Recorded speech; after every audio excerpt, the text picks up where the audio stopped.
perkenalkan, nama saya Syifa Muharrama dengan NIM 2413040009. Saya di sini ingin menjelaskan materi dengan mata kuliah Psikologi Pendidikan, yaitu Teori Perkembangan Manusia menurut para ahli, dengan dosen pengampu Ibu Febrianti Yuli Satriani. Selanjutnya yaitu kita masuk ke dalam pembahasan. Yang pertama yaitu pengertian. Pengertian perkembangan adalah proses perubahan yang terjadi secara berkelanjutan dalam diri individu, baik secara fisik maupun psikis, dari lahir hingga meninggal dunia. Yang kedua itu moral. Moral adalah ajaran yang berisi tentang baik buruknya suatu perbuatan, sikap, dan kewajiban yang diterima secara umum. Moral juga dapat diartikan sebagai akhlak, budi pekerti, atau susila. Yang ketiga, perkembangan moral adalah perubahan perilaku yang terjadi pada seseorang terkait dengan norma, kebiasaan, adat, dan nilai yang berlaku dalam kelompok sosial. Selanjutnya yaitu teori perkembangan moral menurut Piaget. Teori ini menggambarkan bagaimana anak-anak dalam pemahaman moral. Menurut Piaget, perkembangan moral anak-anak terjadi melalui 3 tahap, yaitu tahap pertama tahap pramoral, yaitu melihat dan percaya adanya aturan yang harus diikuti. Contohnya, seorang anak kecil mengambil mainan temannya tanpa mempertimbangkan perasaan temannya. Anak tersebut hanya fokus kesenangan mendapatkan mainan itu. Tahap yang kedua, tahap heteronomi, yaitu memahami dan menerapkan aturan untuk kebaikan bersama. Contohnya seperti seorang anak yang tidak sengaja melanggar aturan di sekolah, mereka sangat bersalah meskipun ia bermaksud melakukannya.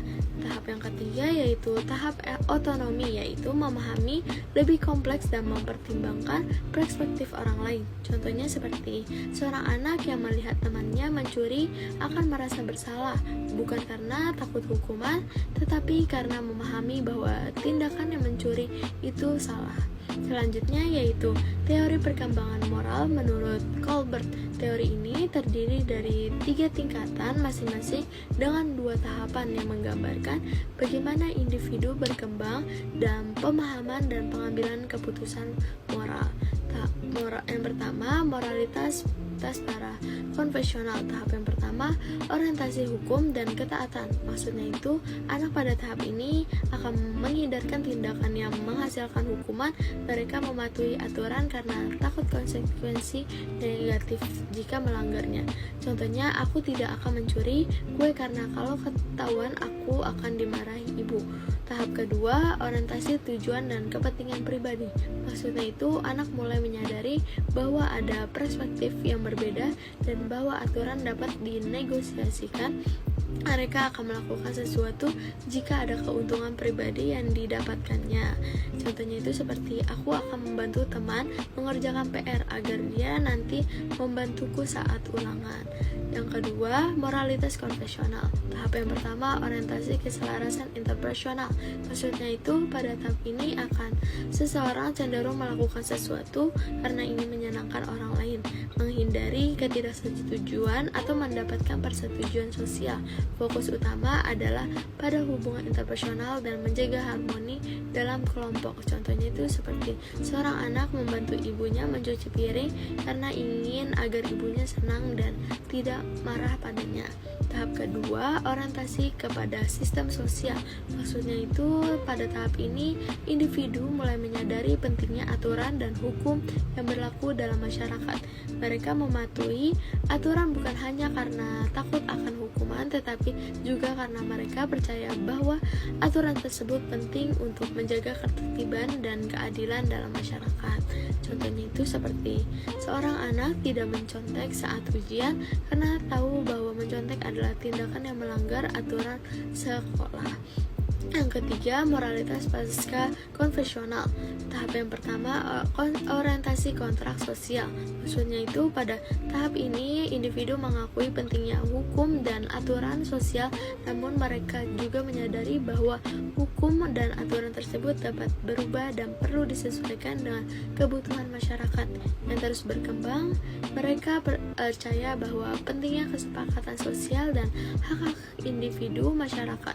Contohnya itu seperti seseorang warga ikut serta dalam demonstrasi damai yang menyuarakan mendapatkan tentang isu-isu sosial yang penting meskipun ada risiko ditangkap atau dipenjara. Tahap yang kedua, orientasi prinsip etika universal.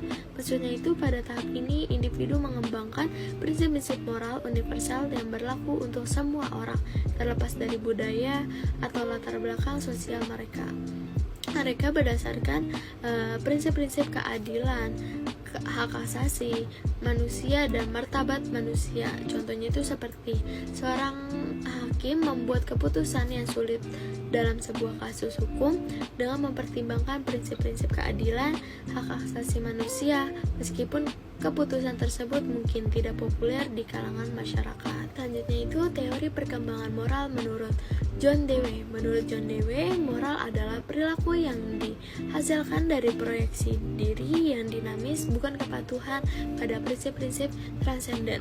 Dewey juga percaya bahwa manusia memiliki hasrat dan keinginan yang pada dasarnya baik sehingga tidak perlu ditekan atau dimatikan tahapan perkembangan moral.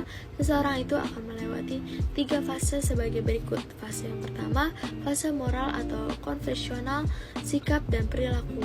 Manusia banyak dilandasi oleh impuls biologis dan sosial. Contohnya itu seperti seorang anak belajar untuk berbagi mainan dengan teman-temannya karena diajarkan oleh orang tuanya bahwa berbagi adalah tindakan yang baik.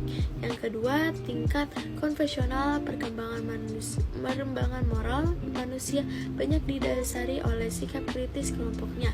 Contohnya seorang remaja bergabung dengan sebuah komunitas atau klub karena ingin diterima dan diakui oleh teman-temannya.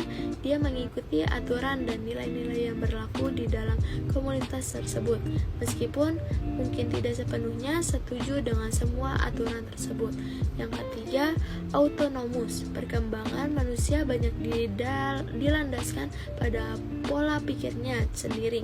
Contohnya itu seperti seorang aktivis yang sosial berjuang untuk keadilan sosial dengan mengembangkan teori strategi aksi yang orisinal yang mengikuti gerakan yang sudah ada, tetapi juga menciptakan gerakan baru berdasarkan analisisnya terhadap masalah sosial yang ada. Simpulannya yaitu memahami teori-teori perkembangan moral dapat membantu kita lebih memahami bagaimana perkembangan pada individu. Dengan yang lebih baik kita dapat menciptakan lingkungan yang mendukung perkembangan moral yang sehat pada anak-anak dan remaja. Sekian dari pemaparan materi dari saya. Mohon maaf bila ada kata-kata yang kurang berkenan. Mohon dimaafkan, kurang lebihnya mohon maaf. Wassalamualaikum warahmatullahi wabarakatuh.